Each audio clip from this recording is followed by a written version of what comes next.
Bien, vamos a comenzar con lo que les comentaba, la primera actividad de este encuentro, y vamos a hablar precisamente de una cuestión que se ha comentado mucho en la inauguración, y es el papel del hidrógeno como cambio dentro del cambio de modelo energético para una economía descarbonizada. Una ponencia cuya presentación va a correr a cargo de Luis Mosquera, director general de la División de Carburos Médica para el sur de Europa y Magreb. Muy bien, en 1874, Julio Verne publica una novela que es La isla misteriosa, donde anticipa el uso del hidrógeno como elemento que reemplazaría en aquella época el carbón. La novela cuenta la historia de unos soldados prisioneros de la Unión que huyen de los confederados durante la Guerra de Secesión en globo y acaban naufragando en una isla totalmente aislada. Verne tenía una obsesión en saber qué pasaría en la sociedad si después de una debacle tuviera que empezar desde cero. Y curiosamente, esto que es lo que pasa en la isla misteriosa, hace que ponga, además, como artífice de esa, digamos, nueva sociedad, como director de ese proyecto, curiosamente a un ingeniero. Bueno, o no tan curiosamente.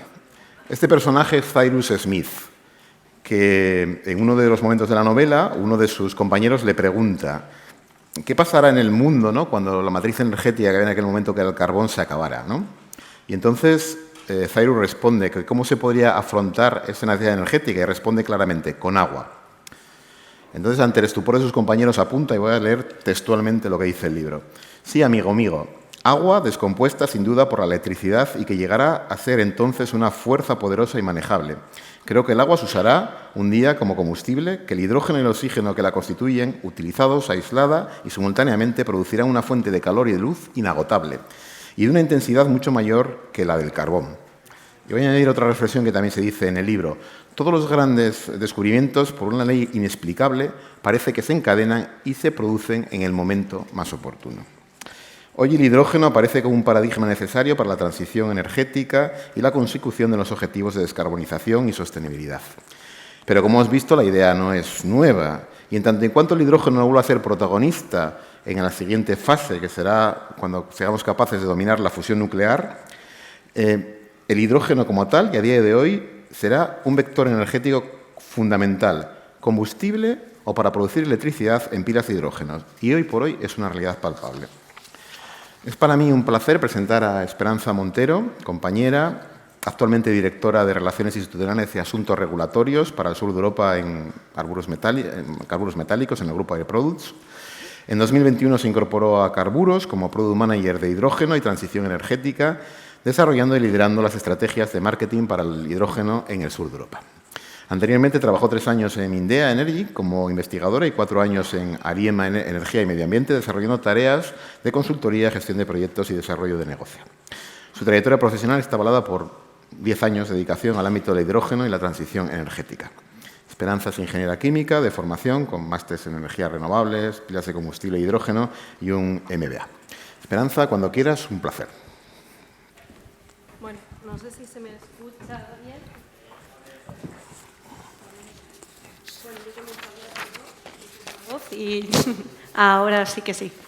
Bueno, primero de todo, muchas gracias a Redacción Médica por la organización y a José María Pino, su presidente, y también al director general del SAS y al presidente de la Asociación Española de Ingeniería Hospitalaria.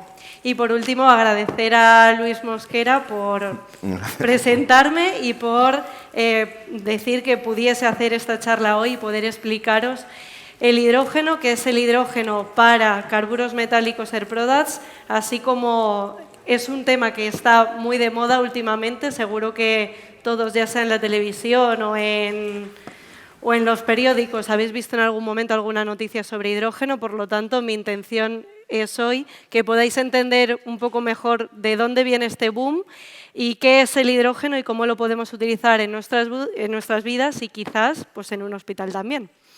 Así que comenzamos. Primero quería explicaros un poco carburos metálicos, porque al final todos conocéis a Carburos Médica, pero Carburos Metálicos también trabaja como empresa de gases industriales, ya sea para industria petroquímica o para cualquier tipo de industria que podamos imaginar, con nitrógeno, oxígeno, argón, etcétera, y desde el año 1995 formamos parte del grupo internacional Air Products, que tiene sede central en Estados Unidos. Y el hecho de estar en Air Products es lo que nos ha permitido poder conocer mucho más el hidrógeno, porque si bien la primera planta de producción de hidrógeno se instaló en España en 1927, desde el grupo Air Products somos los mayores productores de hidrógeno a nivel mundial, proporcionando hidrógeno, por ejemplo, a la NASA con esos cohetes que ya en los años 60 veíamos que se lanzaban al espacio. Pues bien, esos cohetes estaban propulsados por hidrógeno y nosotros con este hidrógeno en forma líquida era como se lo proporcionábamos. De ahí que como Air Products tengamos más de 1.100 kilómetros de tubería. Parece que la tubería de hidrógeno es algo totalmente súper novedoso.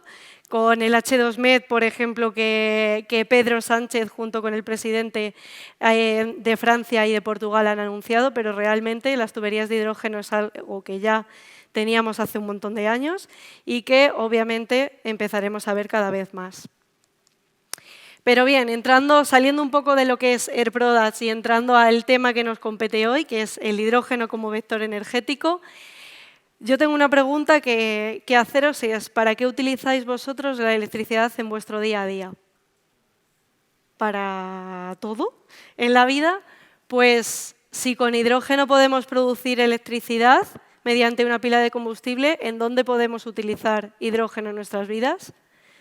Para absolutamente todo. Solo hay que ver en qué medida y en qué aplicación va a ser mejor utilizar hidrógeno o utilizar otras formas de tener esa electricidad. Por lo tanto, el hidrógeno como vector energético, todos somos ingenieros, o la mayoría somos ingenieros, por lo tanto, ¿qué es la sustancia más común del universo? Es algo que es conocido y que al mismo tiempo no suele estar nunca de forma individual, el hidrógeno. Sin embargo, sí que se han empezado a encontrar algunas cavidades en las que hay hidrógeno puro, pero si bien es cierto que se están encontrando ahora, no hay suficiente hidrógeno como para poder sustituirlo directamente por el gas natural o el petróleo que nos encontramos en cavidades. Además, el hidrógeno, sobre todo estamos hablando de hidrógeno todo el rato, pero hay múltiples formas de producirlo, ya sea a partir de combustibles fósiles, que es como se ha hecho tradicionalmente, o de hidrógeno renovable a partir de fuentes renovables como pueda ser la solar, la eólica, la hidráulica, que es la forma de producir el hidrógeno verde tan famoso hoy en día. ¿Cuál es la ventaja? Pues que en una pila de combustible no tenemos efectos, no sale CO2 por el tubo de escape, por lo tanto no tenemos emisiones de CO2. Este es el motivo por el que pensamos que el hidrógeno puede ser el combustible alternativo. Y otro de los puntos claves y que sobre todo para la parte de movilidad solemos comentar es que tiene una mayor densidad que las baterías. ¿Y esto qué quiere decir? Pues que si yo tengo 4 kilos, por poner un número, 4 kilos en baterías, o tengo 4 kilos en hidrógeno, con esos 4 kilos en hidrógeno, la autonomía que yo tengo es superior. O sea, realmente es a mismo peso, mayor autonomía te permite el hidrógeno. El almacenamiento, pues esto es algo que ya se ha hecho tradicionalmente, tanto en forma gas, que es como nos encontramos el hidrógeno, como forma líquida, que si bien es cierto que es a menos 253 grados y que no es sencillo de realizar, sí que si queremos transportar grandes cantidades de hidrógeno, como es lo que se espera en el futuro, probablemente tengamos que ir hacia esta forma de transporte de hidrógeno o bien por tubería. O en otros combustibles que para transporte a largas distancias lo que se está intentando es que el hidrógeno se convierta en, por ejemplo, amoníaco o metanol, que al ser líquidos son mucho más fácilmente transportables en largas distancias vía barco. Es decir, un Australia-Japón, Arabia Saudí-España o desde Estados Unidos o desde Chile, que también se están promoviendo muchos proyectos hacia Europa. La forma de transportarlo sería esta. ¿Es igual o más seguro que el combustible fósil? Bueno, esto es una pregunta súper típica siempre. Al final, el hidrógeno es un combustible y como cualquier combustible, si lo ponemos en contacto con un comburente, pues efectivamente tenemos riesgos de que pueda haber una explosión. Sin embargo, Estamos muy acostumbrados al diésel y a la gasolina y no le tenemos absolutamente ningún miedo, cuando realmente también podemos tener muchos problemas con ello. Por lo tanto, no se trata de estigmatizar el hidrógeno como un compuesto súper peligroso, sino que hay que saber manejarlo y hay que saber tratarlo. Pero por poner en cada cosa en su lugar, los coches de hidrógeno, que ya existen algunos, o sea, comentaremos más adelante en la presentación, pero a día de hoy son comerciales 2 coches, Toyota Mirai y Hyundai Nexo. Nosotros en la compañía tenemos un Toyota Mirai. Estos coches pasan las mismas homologaciones que cualquier otro tipo de vehículo y, de hecho, para las pruebas NCAP en las que se estrellan contra la pared, pues las pasan igual que las pasan con un coche de diésel. Y, de hecho, cuando nosotros tenemos una fuga de hidrógeno, el hidrógeno, como es un compuesto muy volátil, sube hacia arriba y, sin embargo, el diésel, lo que diésel gasolina, se queda debajo de nuestro vehículo. Por lo tanto, ahí sí que podríamos decir que el hidrógeno incluso tiene ventajas, tiene otras desventajas que la llama no la ves, por eso hay que poner ciertas medidas de seguridad adicionales, pero realmente todo hay que ponerlo en contexto y hay que tener medidas de seguridad suficientes como para evitar cualquier tipo de riesgo. ¿Y por qué es una gran oportunidad el hidrógeno en nuestra sociedad y, por ejemplo, en España? ¿Por qué se está hablando tanto del hidrógeno? Porque en aquellas ubicaciones donde haya energías renovables, o sea, grandes cantidades de poder instalar fotovoltaica, eólica, hidráulica, biomasa, podremos tener más opciones de producir hidrógeno a un coste más competitivo. Entonces, esto lo que hace es que puede haber una transversalidad de la descarbonización, tanto a nivel de transporte, como a nivel de industria, como a nivel residencial. Y, por último, al final, ¿esto qué permite? Pues autosuficiencia, y no se trata de tener una autosuficiencia plena respecto a otros países, porque, seamos sinceros, estamos todos los países a nivel mundial interconectados y por mucho que tengamos un electrolizador o producción de fotovoltaica aquí, nos necesitamos los unos a los otros porque el panel fotovoltaico en muchas ocasiones no se produce tampoco en España. Por lo tanto, no se trata de una autosuficiencia plena, pero sí que poder depender menos de otros países, sobre todo, esto se está viendo con el caso de lo que ha ocurrido en Rusia, de la guerra, es uno de los motivos por el que esto cada vez se ve más importante. Y de ahí que poder tener fuentes propias de suministro de hidrógeno a nivel europeo es importante. Y para hablar un poco de números, y no sé si se ve muy bien, la verdad, pero bueno, os lo explico. La producción de hidrógeno a año 2020 a nivel mundial era de 87 millones de toneladas de hidrógeno al año. Y se espera que para el año 2050 la producción de hidrógeno se sextuplique hasta 528 millones de toneladas al año de producción de hidrógeno. Por lo tanto, ¿en qué sectores podríamos tener esto? Pues tanto el sector de la electricidad, en el que actualmente pilas de combustible para un hospital o pilas de combustible para un centro de información, cualquier centro que necesite un sistema ininterrumpido de alimentación energético. A día de hoy no se está utilizando, en muy escasas ocasiones se utiliza, pero sí que se espera que para el año 2050 esto pase de los 0 que tenemos ahora a 102 millones de toneladas de hidrógeno al año utilizado para este tipo de servicios. Asimismo, en transporte también se espera que aumente, porque si cada vez tenemos más restricciones de diésel y gasolina, cada vez necesitaremos más hidrógeno, y lo comentaremos después. Y al mismo tiempo hay otras aplicaciones, como pueden ser las refinerías que producen esos diésel y gasolina, que tenderá a bajar el consumo que tienen de hidrógeno y aumentar en otros sectores, como lo que habíamos hablado antes. Y otro punto importante aquí también es comentar que actualmente la producción de hidrógeno en un 95% se produce a partir de combustibles fósiles y solo un 5% a partir de energías renovables. Sin embargo, consecuentemente, según vayan pasando los años, esto irá modificándose y en el 2050 habrá más electrolizadores, habrá más fuentes de producción de hidrógeno a partir de energías renovables que de combustibles fósiles. Y bien, entonces, con un poco lo que hemos estado comentando hasta ahora, en la situación actual que tenemos en que se basa nuestra economía a nivel energético es tanto a partir de las energías renovables que a día de hoy ya tenemos, como de la energía nuclear, como de la energía de petróleo, gas natural y carbón. Y todo esto aplica a la red de calor, la red de electricidad y la red de combustibles y de materias primas. Pues bien, el hidrógeno, como hemos comentado al principio, ¿para qué sirve el hidrógeno?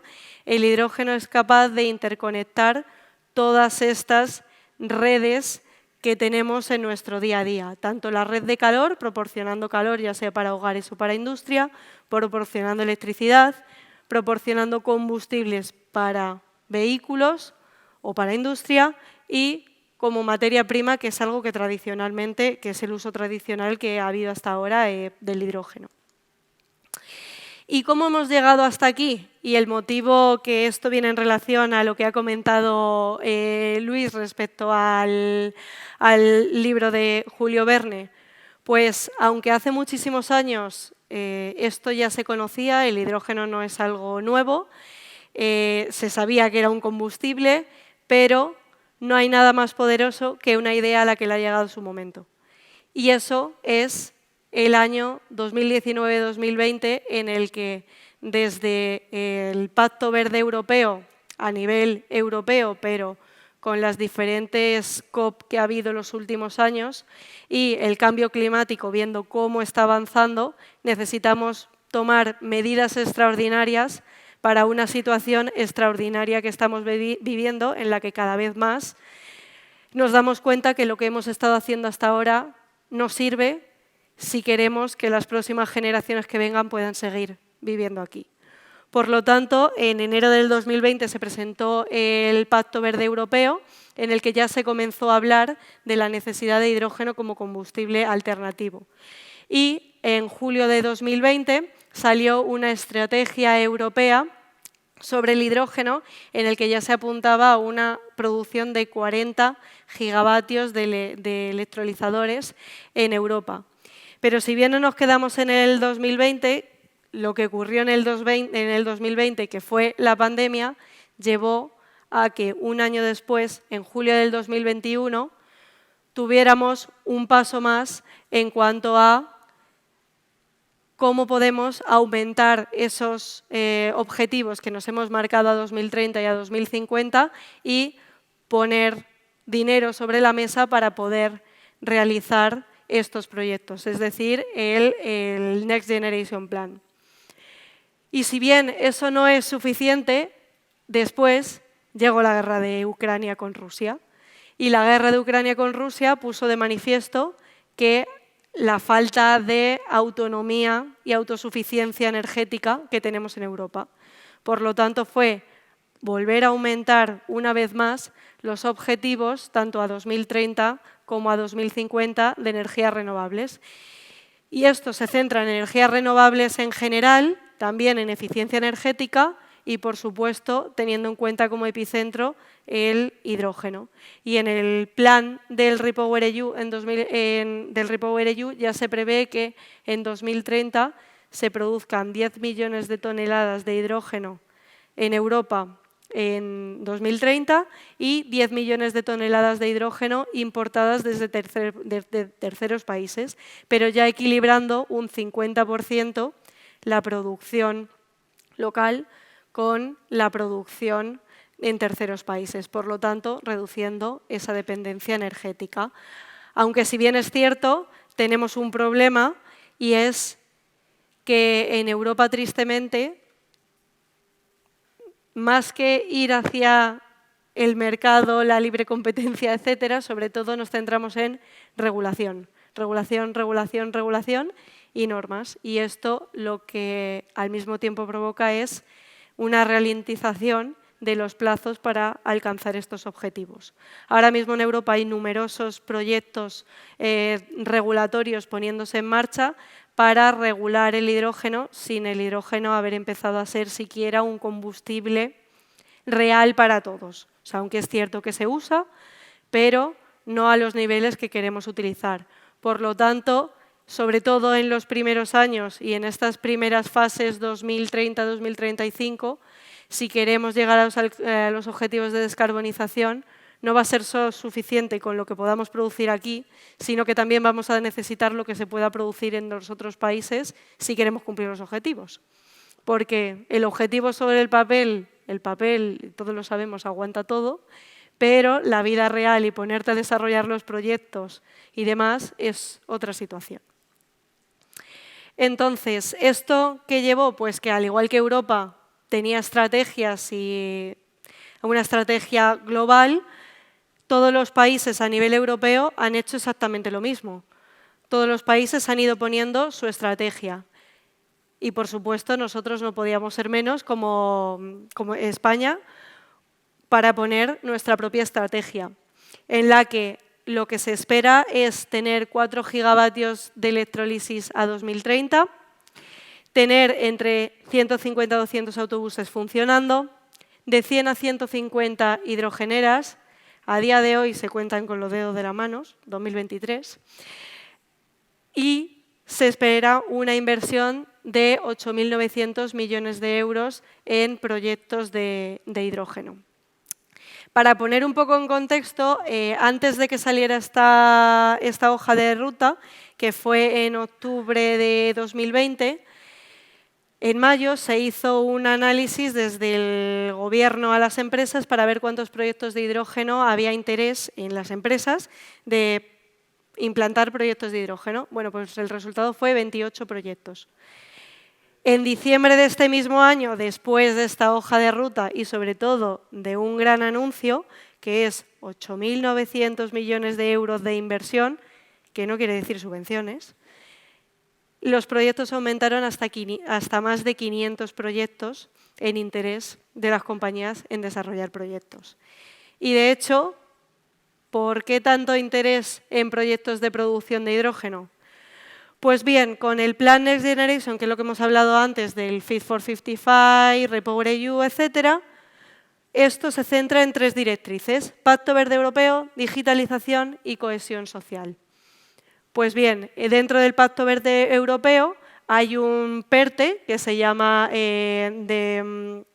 PERTE para las energías renovables, hidrógeno y almacenamiento, en el que desde ministerios, desde gobierno, hay dinero, o sea, una hucha, subvención de 1.555 millones de euros para proyectos de producción de hidrógeno principalmente.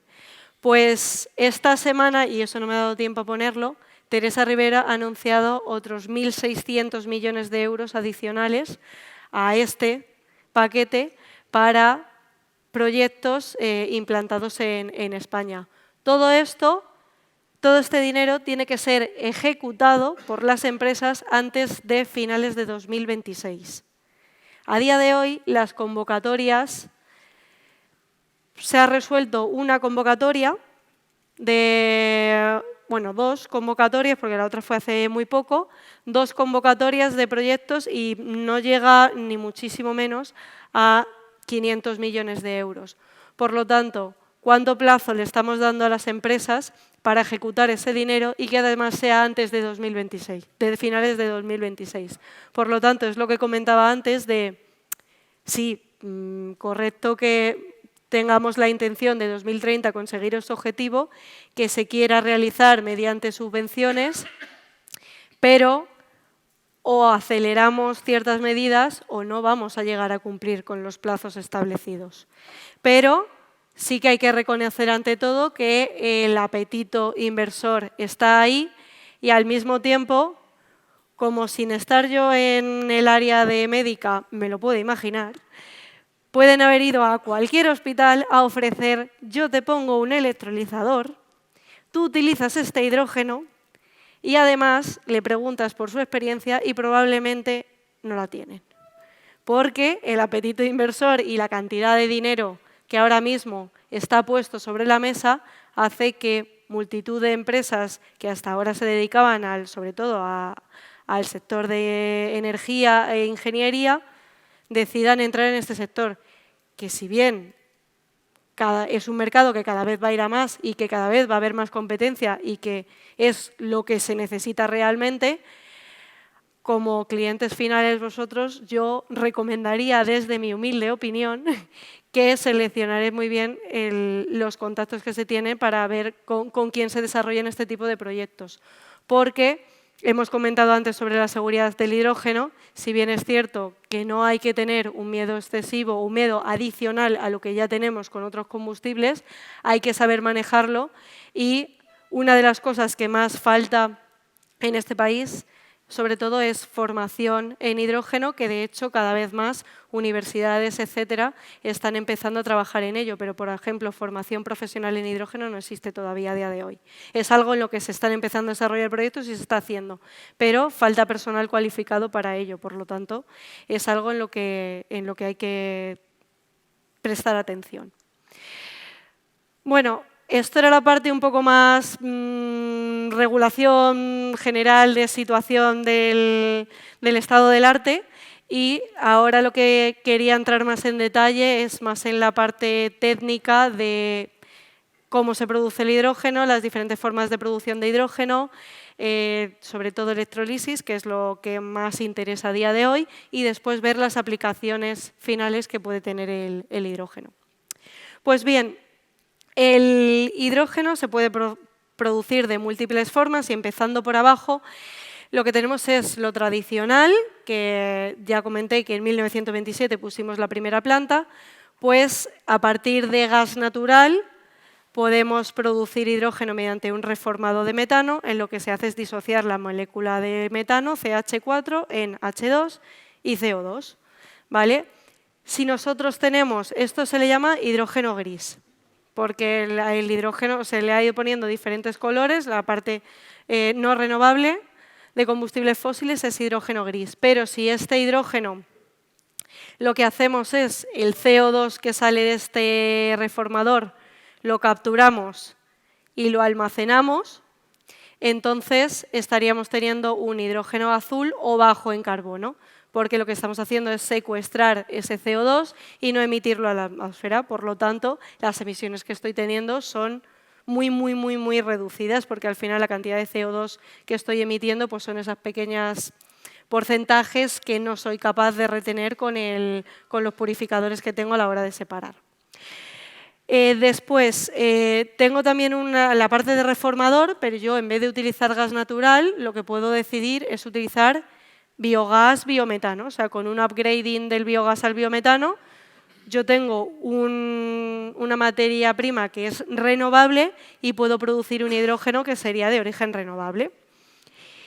Y después me paso primero, me paso primero a la parte de arriba en el que yo tengo fotovoltaica eólica, que es lo que hemos estado comentando antes, y mediante un electrolizador yo lo que hago es separar la molécula del agua en hidrógeno y oxígeno.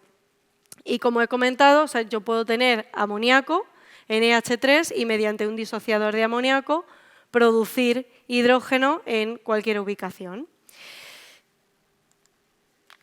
Y hablando del asunto que más interés tiene ahora mismo, ¿y por qué tiene más interés? Porque todas las subvenciones que os he enseñado antes y todo ese dinero aparece específicamente que es para electrolizadores. Por lo tanto, si quieres montar un proyecto de producción de hidrógeno y tienes un electrolizador, puedes acceder a esa subvención. ¿Qué es un electrolizador? Pues como he comentado antes, lo que haces es disociar la molécula del agua en hidrógeno y oxígeno mediante una reacción electroquímica. Esto es el corazón del electrolizador, se llama stack, y es esto que veis aquí, que al final tiene una membrana, tiene un cátodo y un ánodo, entonces lo que hace es que mediante electricidad lo que hace es que se separa la molécula del agua al pasar por esta membrana, hablando en términos súper generales. ¿Qué se produce de esta reacción? Pues obviamente si yo tengo agua produzco hidrógeno, 1 kilo de hidrógeno y 8 kilos de oxígeno. Y el tiempo de vida aproximado, pero esto es aproximado porque si bien hay diferentes tipos de electrolizadores, los alcalinos no son algo nuevo y llevan muchísimos años en funcionamiento, los electrolizadores PEM, que son la mayoría que se están poniendo ahora, no tienen todavía, no llevan 20 años un electrolizador PEM en funcionamiento, por lo tanto, se estima que la vida útil será de 20 años, pero realmente no podemos asegurar cuánto va a ser la vida útil de este electrolizador. Sin embargo, o sea, en principio sí que deberían durar esos 20 años. Yendo ya hacia aplicaciones del hidrógeno, las aplicaciones tradicionales, y esto era lo que he comentado al principio, principalmente el hidrógeno se ha utilizado como materia prima para numerosas aplicaciones como deshidrogenación de grasas y también para refinería, producción de amoníaco y producción de metanol. Y realmente otro tipo de aplicaciones ha sido algo muy pequeño y sobre todo en ciertos países particulares, porque si bien las estaciones de repostaje de hidrógeno, he comentado que ahora en España se cuentan con los dedos de las manos, nosotros, Air Products, instaló en 1993 la primera estación de repostaje en Chicago. Por lo tanto, no es algo nuevo, y era lo que he comentado desde el principio, no es algo nuevo, lo que pasa es que no es algo que hayamos tenido aquí en España. En cuanto a otras aplicaciones que aparecen ahora, pues movilidad hidrogenera y vehículos de pila de combustible, hidrógeno para el sector residencial, hidrógeno para el sector industrial para producción de calor y electricidad y, por último, para el sector portuario para la exportación e importación de energía, eso que hemos comentado antes de la necesidad que vamos a tener, sobre todo en los primeros años, de cubrir, de llegar a esa descarbonización aquí y también del potencial que tiene España en renovables para esa exportación que, por ejemplo, mediante el proyecto H2Med que anunció Pedro Sánchez, pues se podría tener en el futuro. Entonces, ¿cuál es el punto común de la mayoría de todas estas aplicaciones? Si bien la aplicación tradicional es la combustión de hidrógeno, al igual que tenemos la combustión de gasolina o de diésel, pues podríamos tener de hidrógeno. El punto clave y el por qué hemos dicho que el hidrógeno lo podríamos utilizar en cualquier lugar en nuestra vida es porque mediante una pila de combustible que viene a ser exactamente lo mismo que un electrolizador, pero a la inversa, yo tengo hidrógeno, que lo tengo almacenado, yo tengo oxígeno, que suele ser oxígeno del aire, mediante una reacción electroquímica otra vez, lo que hago es producir electricidad y como subproducto, agua. Unas gotitas de agua, dependiendo de la cantidad de hidrógeno del tamaño de esa pila de combustible. ¿Vale? Y el sistema sería pues, exactamente el mismo. Entonces, en cuanto a movilidad, ¿por qué interesa el hidrógeno para movilidad? Pues bien, lo he comentado al principio, la parte de si tengo 4 kilos de una batería y tengo 4 kilos en hidrógeno, con hidrógeno puedo hacer más kilómetros. Y esto se ve muy bien en que, sobre todo el vehículo pesado, camiones, preferentemente están viendo todas las empresas que su solución es hidrógeno, porque la cantidad de baterías que yo tengo que poner en ese camión al final acaba lastrando mi vehículo para poder hacer la autonomía que necesita ese camión, porque un camión no puede estar parando a repostar durante 5 horas cada vez que sale si se tiene que recorrer desde Huelva hasta irse a Francia. No puede estar haciendo eso, ni puede tener, o sea, además, haciendo solo 200 kilómetros. Por lo tanto, un vehículo de propulsión por hidrógeno te permite más autonomía y los tiempos de repostaje son, pues en un coche de unos 5 minutos, 3-5 minutos, en un autobús pues unos 10 minutos y en un camión pues sería unos 10-15 minutos, pues en función de la autonomía del tanque que tú tengas, pues como pasa en el diésel y la gasolina. Si tienes un tanque más grande, pues tardas un poquito más. Pero realmente el proceso de repostaje además es muy similar. O sea, esto es una estación de repostaje que tenemos nosotros en Torrejón de Ardoz para un autobús de ALSA que funciona en línea regular, y lo que tenemos es una manguera, que esta manguera actúa igual, o sea, lo que es un conector rápido que tú lo pones en tu boquilla en el vehículo, cierras, el hidrógeno pasa, desbloqueas, cuelgas y te vas. O sea, exactamente la misma sensación de repostaje que tenemos con un vehículo de gasolina o de diésel. Y además, la parte de espacio reducido para infraestructura de repostaje, pues a ver, a día de hoy, con un vehículo de batería, tu estación de repostaje es muy pequeña. Pero es muy pequeña porque estamos considerando que tenemos un vehículo o que ponemos 4 y de vez en cuando van pasando vehículos. Pero más de un 70% de los vehículos que hay en España duermen en la calle. No podemos tener un puesto de estos cada 2 metros en las aceras para estar recargando nuestros vehículos de batería. Eso no quiere decir que no vaya a haber, por supuesto que va a haber muchos, y todo aquel que, por ejemplo, tenga un chalet, pues yo le recomendaría que se cogiese un coche de batería en vez de uno de hidrógeno. Pero si cada día te vas desde Córdoba hasta, bueno, Madrid quizá incluso justito, pero yo siempre pienso, yo soy de Madrid, yo me voy de Madrid a Galicia todas las semanas. Pues es que a lo mejor con uno de batería, yo lo siento mucho, pero si ya me estoy haciendo 6 horas, no me voy a hacer encima 1 o 2 más. Entonces, a lo mejor en ese caso, a mí el vehículo que me interesa es un vehículo de hidrógeno, porque yo puedo repostar en poco tiempo. Eso sí, para eso tendremos que tener más estaciones de repostaje. Pero esto es el huevo o la gallina. ¿Quién viene antes?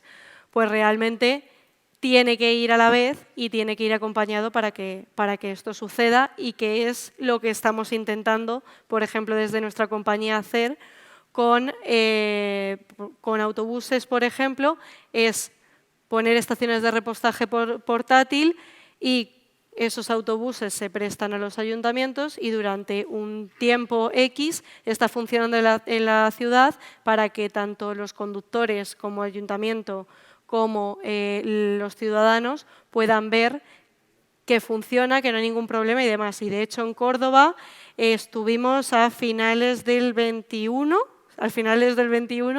si bien recuerdo. Así que yendo hacia cómo es un vehículo de hidrógeno, pues un vehículo de hidrógeno al final lo que tiene, esto he puesto la foto del autobús, pero bueno, depende de si es un coche, un autobús o una furgoneta, pues variará un poco dónde esté ubicado, pero estos son los equipos que tienen todos los vehículos, que es unos depósitos de hidrógeno, más o menos en función del tipo de vehículo y de la autonomía que se tenga, una pila de combustible, la propulsión eléctrica, porque la sensación del usuario es que yo estoy conduciendo un vehículo eléctrico, porque es un vehículo eléctrico. No escuchas nada diferente, no escuchas nada, o sea, es la nada, realmente no sabe ni que está encendido, como con uno eléctrico. Y luego todos los vehículos de hidrógeno llevan unas pequeñas baterías para la parte del arranque que dé ese apoyo de los picos de potencia iniciales. Aquí tenía un vídeo, no sé cómo voy de tiempo, por enseñarlo al final, es un vídeo de un repostaje de un autobús de hidrógeno. Bueno, luego lo vemos. Ay, ¿qué ha pasado? Vale. Bueno, más usos del hidrógeno fuera ya del hidrógeno para automoción. El hidrógeno se puede utilizar, como comentaba antes, en un proceso industrial, pues sobre todo en aquellos procesos en los que se requiera de alta temperatura, será más difícil la electrificación, por lo tanto, serán más propicios a que puedan utilizar hidrógeno. Y este tipo de industrias son la industria del acero, la industria cerámica, la industria del vidrio, tienen altos hornos, por lo tanto, son más susceptibles de poder cambiar su uso actual de gas natural por uso de hidrógeno. Según vamos a aplicaciones en las que el calor que se requiera es menor, será posible el utilizar hidrógeno también, pero habrá que analizar cuál es el interés entre si electrificar o tener hidrógeno. Dependerá al final de las necesidades del usuario final, de la ubicación en la que te encuentres, de la cantidad de energía que requieras, etcétera, para ver si una aplicación o la otra es la más relevante. Y respecto a electricidad, pues al final, ¿esto qué es? Es una pila de combustible, que las hay de diferentes tamaños, de pequeña escala lo consideramos a por debajo de 200 kilovatios, o larga escala a más de 200 kilovatios. Nosotros lo que podemos tener es desde, por ejemplo, un evento en el que yo ahora mismo lo que tengo es un generador diésel en el que produce la electricidad necesaria, pues puedo sustituirlo por una pila de combustible que con un almacenamiento de hidrógeno pues puede estar suministrándome esa misma electricidad. Hablo de eventos, pero en donde ya sí que estamos viendo aplicaciones es en lugares remotos en los que yo lo que tengo son antenas y necesito de un sistema de energía, pues ahí las baterías muchas veces no son útiles y entonces lo que yo puedo tener es un sistema de hidrógeno con una pila de combustible. Y para larga escala, pues al final, dependiendo del mercado en el que esté, necesitaré diferentes tamaños de pilas de combustible y los principales mercados pues, son retail, centros de bases de datos, residencial, telecomunicaciones, como comentaba, y sobre todo aquellos lugares en los que se necesite como backup para sistemas de alimentación ininterrumpida, como quizá podría ser un hospital, pero al mismo tiempo digo, no cualquier sitio vale, no de cualquier manera, todo hay que tenerlo, hay que analizarlo muy bien caso a caso, si en este caso mi hospital es susceptible de poder cambiar ese generador diésel que tiene a hidrógeno. A día de hoy, pues dependiendo de la ubicación, de las características, del tipo de suelo, etcétera, de múltiples cuestiones, podrá ser interesante o no lo será ahora y según vayan pasando los años, pues quizá lo empieza a ser porque cada vez están más las bases puestas para ver cómo podemos desarrollar este tipo de proyectos. Y con esto ya terminaría. Ahora, bueno, si podemos ver el vídeo bien, si no, pues si tienen la presentación que se pueda ver y ya está. Vale. La primera prueba de un autobús de hidrógeno la hicimos en Oviedo en abril de 2021. Allí estuvo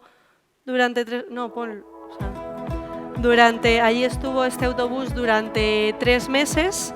Esto es una estación de repostaje portátil, por eso tiene la toma de tierra, que realmente es una medida de seguridad adicional, pero eso no es algo que nos encontraríamos en una estación de repostaje normal cuando vayamos a repostar. Y entonces esto es lo que os comentaba antes, que tiene la manguera y yo lo que tengo es este abre-cierra, que es lo que hace es que estanca la superficie y evita que salga hidrógeno por allí. Y entonces allí estuvimos durante 3 meses funcionando.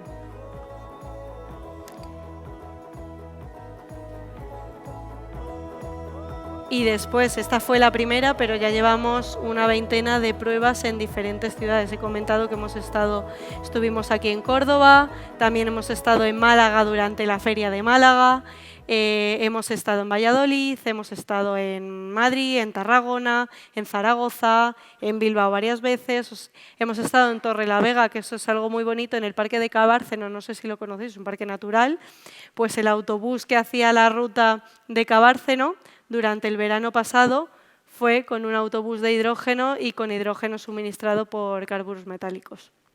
Así que yo creo que con esto, no sé si... espero que hayáis aprendido un poco más sobre hidrógeno, sobre todo por entender un poco lo que estamos viendo en las noticias y el por qué está sucediendo todo esto.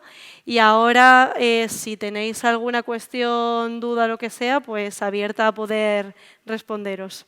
Muchas gracias.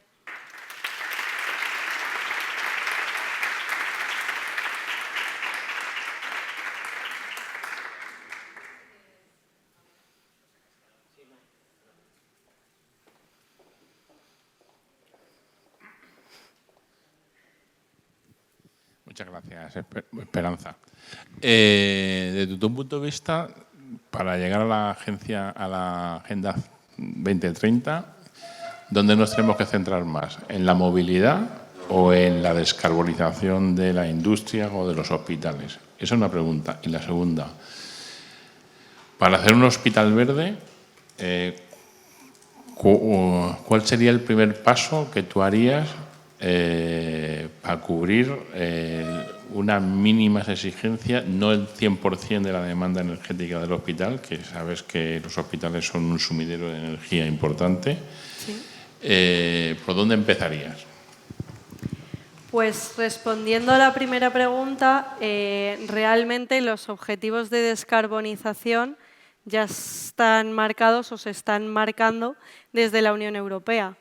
Y sobre todo de cara a 2030 están más enfocados en la industria porque al final tenemos un mercado de emisión del ETS, la emisión de gases de efecto invernadero, en el que todas las industrias van a tener que pagar por las emisiones que realizan. Por lo tanto, no es ninguna novedad que al final el hecho de dónde va a llegar primero el hidrógeno es en aquellos lugares en los que me acaben saliendo las cuentas. ¿Y cómo me salen las cuentas? Si yo tengo que pagar más porque cada vez lo que tengo que pagar por las emisiones que estoy realizando es mayor y además me empiezan a penalizar el gas natural de verdad por ser combustible fósil y empezamos a premiar más la otra parte, es cuando se empieza a equilibrar la balanza. En cuanto a movilidad, pues sobre todo para movilidad, camiones, autobuses, etcétera, son los que primero van a empezar. Al final, un usuario como podamos ser cualquiera de nosotros para un coche para nuestras casas, vamos a tardar más tiempo en poder tener este tipo de vehículos porque harán falta muchas hidrogeneras y hará falta mucho más, pero por esos nichos cerrados, sobre todo en la parte de autobuses, porque al final no hay nada como predicar en el ejemplo. Si queremos descarbonizar, podemos empezar desde los propios ayuntamientos a hacer esa transición y así animamos al resto a hacerlo. Nosotros como empresa queremos descarbonizar toda nuestra flota de camiones con las que llevamos ese oxígeno a los hospitales, etcétera, pues que este oxígeno que llega a los hospitales esté propulsado por vehículos de hidrógeno. Entonces, no hay nada como predicar con el ejemplo que será lo que nos lleve a ello, pero la realidad es que cualquier ciudadano de a pie, hasta que no le digan es que no entras en Córdoba, pues a lo mejor no se va a plantear todavía el cambiar a otro vehículo. Y respecto a la segunda pregunta sobre el Hospital Verde, yo uno de los primeros nichos en los que vería el hidrógeno es para esos sistemas de alimentación interrumpida que a día de hoy son con diésel o con gasolina. Dependiendo de la ubicación en la que esté y el almacenamiento y la cantidad que se necesite, se podrían convertir a tener una pila de combustible con hidrógeno que podría dar ese soporte que a día de hoy se hace con diésel y con gasolina. Progresivamente, este hidrógeno, si yo tengo una planta o puedo tener una planta de producción en las inmediaciones, pues ahí yo sí que podría tener una pila de combustible más grande que pueda dar un soporte a la energía renovable, porque si bien un hospital tiene un consumo muy grande, este consumo principalmente deberá ser aportado por esa fotovoltaica que yo tenga en las instalaciones o mediante una conexión de un PPA. O sea, al final, el hecho de decir yo toda mi electricidad del hospital la voy a utilizar con hidrógeno no tiene sentido, porque si tienes electricidad en ese momento, úsala. No lo conviertas a hidrógeno para volver a convertirlo a electricidad de nuevo. Úsalo y esos excedentes son los que, en todo caso, se podrá producir el hidrógeno y ese hidrógeno te podrá servir para esos sistemas de backup. Y además, otro punto muy importante sería la parte de movilidad que hemos comentado. La parte de movilidad, si yo tengo ese hidrógeno en las inmediaciones, puedo tener una estación de repostaje para todos esos vehículos que son muchísimos, no solo las ambulancias que pasan por las inmediaciones de un hospital. Entonces, yo empezaría a nivel micro por la pila con el almacenamiento de hidrógeno para ir testando y después ya iría escalando. En mi opinión, sin conocimiento, sin suficiente conocimiento sobre la materia, yo no pondría un electrolizador mañana, a no ser que esté muy segura del suministrador que me lo va a poner, porque no sé cómo eso va a funcionar. Porque hay muy pocos electrolizadores en funcionamiento a día de hoy en España y a nivel mundial, o sea, los más grandes son de 20 megavatios.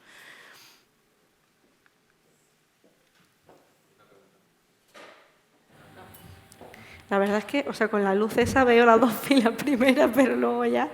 Vamos. Por cuestión de tiempo, porque si no se nos echaría por encima, vamos a hacer una pregunta más y... Podemos hablar luego ahí fuera, en el café. O bueno, lo hacemos así. Con el foco. Es que no se ve, ¿eh? No. Sí, felicitarte. No, aquí. Vale, sí. Felicitarte por Gracias. la brillante exposición y sobre todo muy técnica. Pero bueno, en todos estos temas siempre hay que hablar de euros, ¿no? Y entonces nos gustaría, o por lo menos a mí, luego le paso el micro a Pedro, era saber en qué costes estamos hablando del kilovatio térmico en hidrógeno y a partir de ahí pues ya cualquier reconversión en función de los rendimientos, si queremos producir electricidad, etcétera, etcétera. ¿Cuáles son los costes, ¿no? Pues ahora mismo, o sea, ni siquiera puedo decir costes en cuanto sobre todo a la parte de cuál sería con almacenamiento de hidrógeno y una pila de combustible para un hospital, por ejemplo, porque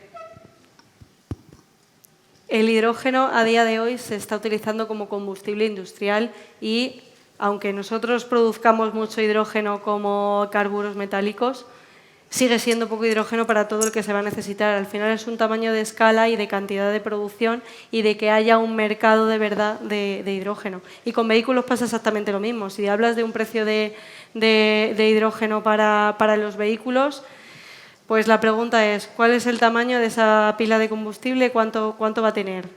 ¿Dónde se va a ubicar respecto a dónde está la planta de producción?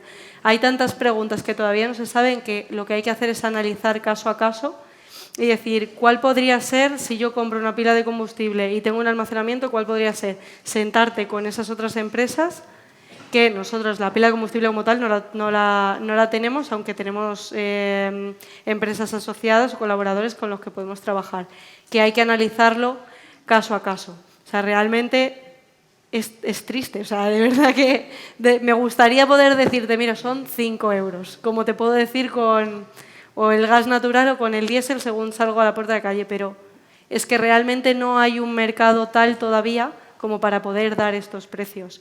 Por lo tanto, lo que sí puedo aventurar y no me quemaría nunca es que va a ser más caro que si yo tengo un generador diésel con diésel almacenado en un tanque.